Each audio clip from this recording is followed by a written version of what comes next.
Welcome to the deep dive. Today, we are strapping in for a shortcut into the life of an artist whose name basically is an entire era, Alphonse Mucha. Right. And when you hear that name, you immediately see it, don't you? You see late 19th century Paris, you see the swirling lines of Art Nouveau. And those girls. The posters. Exactly, those posters.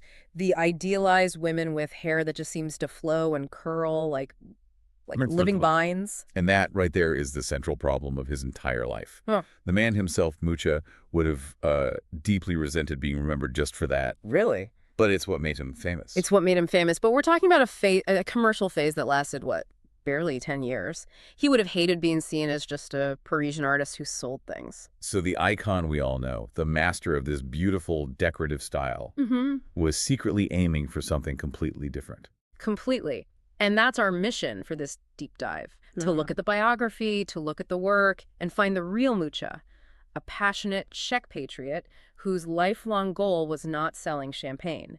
It was creating enormous historic frescoes for his nation. Okay, let's unpack that. And to do it, we have to start where he started, his Czech roots. Absolutely. He was born in 1860 in Ivansice, Moravia, which at the time was a province of the Austro-Hungarian Empire. And that context is everything, isn't it? The environment he grew up in was just saturated with this growing nationalism. It's crucial. You have to imagine this fervent atmosphere of Slav nationalism, always pushing back against German cultural dominance, German language. It shaped his entire worldview from day one. And it wasn't just like an abstract political idea for him. His first big artistic moment came as a kid singing in a cathedral choir. Yes, at St. Peter's Cathedral in Brno. And what he saw there was the full, overwhelming richness of Central European Baroque art. The drama of it. The theatricality, the decoration covering every single wall, that gave him his taste for large-scale work. And it's there he becomes friends with a young Leo Janáček, The composer. the future great Czech composer. And as kids, they shared this passion, this dream of creating a truly Czech art, something separate from the German tradition. I mean, that struggle was so real. I read that even major Czech works like Smetana's Opera Dalibor, Right. the text had to be written in German first, then translated back into Czech just to get it produced. Exactly.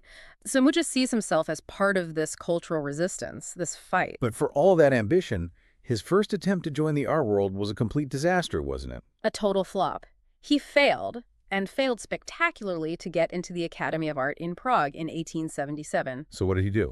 He sort of bounced around. He eventually lands in Vienna in 1879, gets a job as an auxiliary designer for a theater company. And that's where the story takes a really dark turn.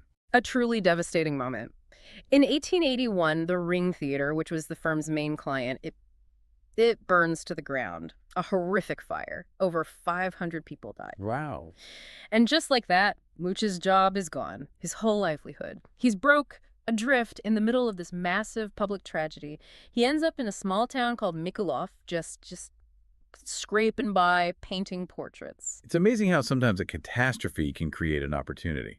Because in Mikulov, he meets Count Kuhn. His saving grace. And Kuhn doesn't just hire him for a portrait, he invites Mucha to decorate his entire castle with painted murals. So this is it, his first real taste of that large-scale decorative work he dreamed of. This is the moment that confirms his life's ambition. He's filling walls. And some people argue that even his famous posters years later are really just portable murals. That's how deep this desire ran. That makes so much sense. So Kuhn sponsors his studies, first in Munich, and then gives him a choice, Rome or Paris. And he chooses Paris, arrives in 1888. Just in time for the 1889 Exposition Universelle. The whole city is buzzing, the Eiffel Tower is rising into the sky. A symbol of total modernity. But here's the thing.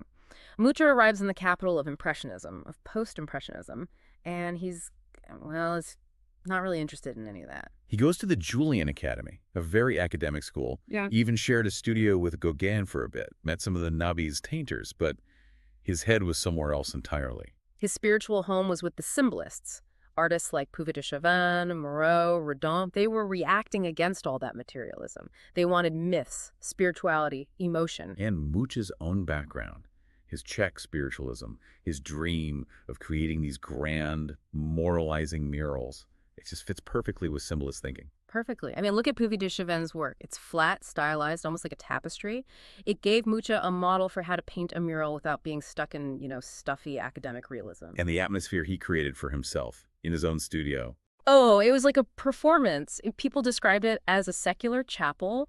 Incense was always burning. He had screens arranged like confessionals. It's that whole fin-de-siècle obsession with mysticism and the occult. He was completely steeped in it. He's in Paris contemplating this grand, important spiritual art, and then Reality hits hard. the floor drops out. In late 1889, Count Kuhn just cuts off his funding abruptly. Mucha is plunged into poverty again. So the great national painter becomes what? A commercial illustrator? A hack, basically. He's forced to just scramble doing tedious illustrations for books and magazines to survive. And that financial pressure is what, ironically, leads to his big break. It pushes him right back into the commercial world he was trying to transcend. But he saw it differently. He believed the poster wasn't just advertising, it was public art, democratic. He said it would bring new modes of expression towards a public that is not only aristocratic anymore, it's for everyone. And this idea happens to line up perfectly with the arrival of Art Nouveau in Paris around 1895. Yes. Art Nouveau gives him the style he needs. That exuberant whiplash line, the organic design. It freed him from his academic training.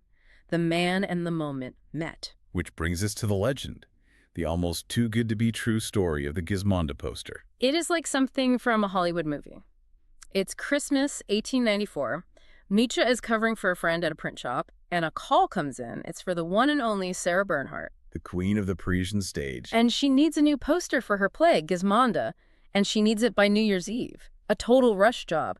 So Mucha has to go see the play, but he's completely broke. He can't even afford a proper suit. No, he has to hire a tailcoat for 10 francs and wear it with his own trousers. And he borrows this ancient wobbly top hat. So you have to picture him in the audience trying to sketch Bernhardt on stage. Her dress, the palm leaf prop she's holding. All while trying to hold this stupid hat on his head so it doesn't fall over his eyes. The image is it's perfect. And the final touch of the legend, he sketches the actual idea on a marble tabletop in a cafe. And that sketch changed everything. The poster was revolutionary. First, the shape, it was super long and narrow, like a Japanese print or a Chinese scroll. It felt monumental. And the colors was so different. Completely different. Not the loud, brash colors of a charrette poster or the starkness of Toulouse-Lautrec. He used these delicate, muted pastels and golds. It was soft, subtle. And that's what made it so shocking. It was a sensation. January 1895, the posters go up and Paris goes wild. Bernhardt was enchanted. She immediately signs him to a 6-year contract. He's now her artistic director. And that contract, I mean, that was serious money. A 3,000 franc monthly retainer plus 1,500 francs for every new poster. He was set. He was responsible for everything. Sets, costumes, props, even her jewelry. And this is the period where Le Style Mucha is born. This is where we get the Mucha woman. She starts advertising everything, right? Cigarettes, biscuits, bicycles. Shub, cigarettes, cycles, perfecta, everything. And what made her so successful was this brilliant fusion of styles. She had the earthy gaiety of Parisian pop art, but also the morbid refinement of the English pre-Raphaelites. You're kidding. No, it's true. The pose for the girl in the Job cigarette poster, you know, her head thrown back, lips parted in ecstasy, it's lifted directly from Rossetti's painting Beata Beatrix. He took high British mysticism and sold cigarettes with it. That's incredible. But what about the Slavic flavor people talk about? Where does that come in? It's subtle, but it's there. The line is that French whiplash, but the decorative details. They often feel like Byzantine mosaics, which are huge in Eastern European art. He uses these circular halo motifs, and the borders have patterns from Czech and Moravian folk art. It gives it this feeling of ancient history, not just passing fashion. And he didn't just stick to paper. He designed everything. A total work of art, a Gesamtkunstwerk, furniture, tapestries. He famously collaborated with the jeweler Georges Fouquet. For Bernhardt's snake bracelet, right, to hide her arthritis. The very same one. You can see it in his Medea poster. He even designed Fouquet's entire shop front, an explosion of metalwork, glass, and bronze peacocks. So his career in Paris basically peaks at the 1900 Exposition Universelle. He's everywhere. He is the visual identity of the exposition. And significantly, he's hired to design the pavilion for Bosnia-Herzegovina. And for him, this isn't about working for the Habsburgs. He sees it as something else. He sees it as his chance to do historical painting about a brotherly Slav nation. It's another step on the road to his real goal, the Slav Epic. But just as he's at the absolute top, the art world just moves on. Violently. Art Nouveau's moment passes so quickly after 1900. His style, once so new, suddenly feels like a formula. It's being copied everywhere. And he kind of helped that happen, didn't he? By publishing his book of designs. He did. Documents Decoratifs. It was meant to elevate arts and crafts, but instead it just unleashed a plague of plagiarism. By 1906, le Style Mucha is passé. Fauvism has exploded onto the scene. Cubism is coming. And they want to kill the moonlight, which is basically a rejection of everything Mucha's aesthetic stands for. Absolutely. So Mucha, who is now really resentful of being pigeonholed as the poster guy, moves to the United States in 1904. But not to stay. No, just to raise money. Yeah. He took on lucrative commissions to fund his true mission. And in 1913, he finally returns home for good, ready to dedicate himself to what he always wanted to do, the Slav Epic. This was it, the project of the rest of his life. 25 years, 20 massive canvases telling the history of the Slav people. He finished it and donated the whole collection to Prague in 1928 for the new nation of Czechoslovakia.